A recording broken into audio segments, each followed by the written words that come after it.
B J Vishnu, ഈ സർക്കാരിന്റെ മദ്യനയത്തെ ഇതൊരു പ്രതിസന്ധിയിലാക്കുന്നുണ്ടോ, നിഴലിലാക്കുന്നുണ്ടോ എന്ന് ചോദിച്ചാൽ സ്വാഭാവികമായിട്ടും അങ്ങനെ എന്നാണല്ലോ ബി ജെ പി പറയുക. പക്ഷേ ഇതൊരു കേന്ദ്ര അന്വേഷണ ഏജൻസിയൊക്കെ വന്ന് ഇത് അന്വേഷിക്കേണ്ട രീതിയിലേക്ക് അത്രയ്ക്കും ഗൗരവതരമാണ് എന്ന് ബി ജെ പി കരുതുന്നുണ്ടോ? പ്രത്യേകിച്ച് ഡി ജി പിക്ക് എക്സൈസ് മന്ത്രി തന്നെ നിർദ്ദേശം നൽകിയിരിക്കുന്ന ഒരു സാഹചര്യമുണ്ട്.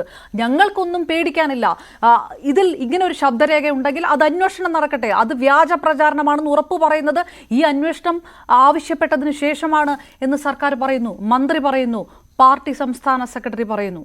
അങ്ങനെ ഒരു ആത്മവിശ്വാസം സർക്കാരിന് നിൽക്കുകയാണ്. ഒന്ന്, 2014 ബാർക്കോഴ ആരോപണം ഉണ്ടായപ്പോൾ അന്നത്തെ പ്രതിപക്ഷ നേതാവായിരുന്നത് VS അച്യുതാനന്ദനാണ്, CPM-ന്റെ. അദ്ദേഹം ആവശ്യപ്പെട്ടത് ഇതിൽ കേന്ദ്ര അന്വേഷണ ഏജൻസി അന്വേഷിച്ചാൽ മാത്രമേ ഇതിൽ വസ്തുതകൾ പുറത്തു വരാൻ കഴിയും. കാരണം മറ്റ് അന്വേഷിക്കുന്ന ഏജൻസികൾ മുഴുവൻ സംസ്ഥാന സർക്കാരിൻ്റെ കീഴിലാണ്. സംസ്ഥാന സർക്കാരിൻ്റെ കീഴിൽ പ്രവർത്തിക്കുന്ന ഒരു ഏജൻസിക്കും ഇതിലെ സത്യാവസ്ഥ പുറത്തു കൊണ്ടുവരാൻ ഒരിക്കലും കഴിയില്ല. ഇത് CPM-ന്റെ അന്നത്തെ പ്രതിപക്ഷ നേതാവായിരുന്ന VS അച്യുതാനന്ദൻ്റെ വാദമാണ്. ഇന്ന് അതേ വാദം CPM നിലപാടുണ്ടോ?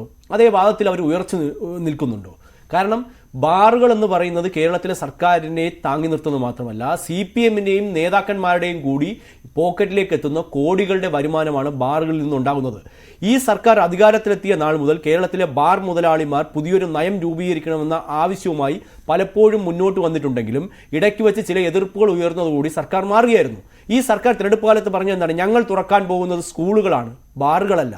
ഇതൊക്കെ PPP മുസ്തഫയ്ക്ക് ഇപ്പോൾ ഓർമ്മ കാണുമെന്ന് ഞാൻ വിശ്വസിക്കുന്നു.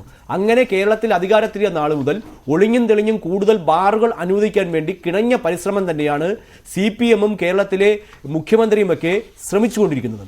ഇപ്പോൾ തെരഞ്ഞെടുപ്പ് കാലമായപ്പോൾ കോടിക്കണക്കിന് രൂപയാണ് അളവില്ലാതെ CPM-ഉം CPM-ന്റെ നേതാക്കന്മാരും ബാറുകളിൽ നിന്ന് വാങ്ങിച്ചത്. അങ്ങനെ തെരഞ്ഞെടുപ്പ് കാലത്ത് ഉണ്ടാക്കിയ ഒരു ധാരണയുടെ അടിസ്ഥാനത്തിലാണ് നിയമസഭയിൽ സബ്ജക്റ്റ് കമ്മിറ്റിക്ക് വന്നപ്പോഴും പ്രതിപക്ഷം പേരിന് എതിർത്തെങ്കിൽ പോലും അത് പാസ്സാക്കിയെടുത്ത് അടുത്ത പെരുമാറ്റച്ചട്ടം കഴിഞ്ഞാൽ ബാറുകളുടെ സമയം വർദ്ധിപ്പിക്കാനും എന്തിന് വീടുകളിലേക്ക് പോലും മദ്യം എത്തിക്കാനുള്ള ഒരു ഓൺലൈൻ വഴിയുള്ള നടപടിക്ക് ഇപ്പോൾ ആലോചിക്കുന്നു. ചീഫ് സെക്രട്ടറിയുടെ നേതൃത്വത്തിൽ അടുത്ത ദിവസം ബാർ ഉടമകളുടെ യോഗവും വിളിച്ചിരിക്കുകയാണ്.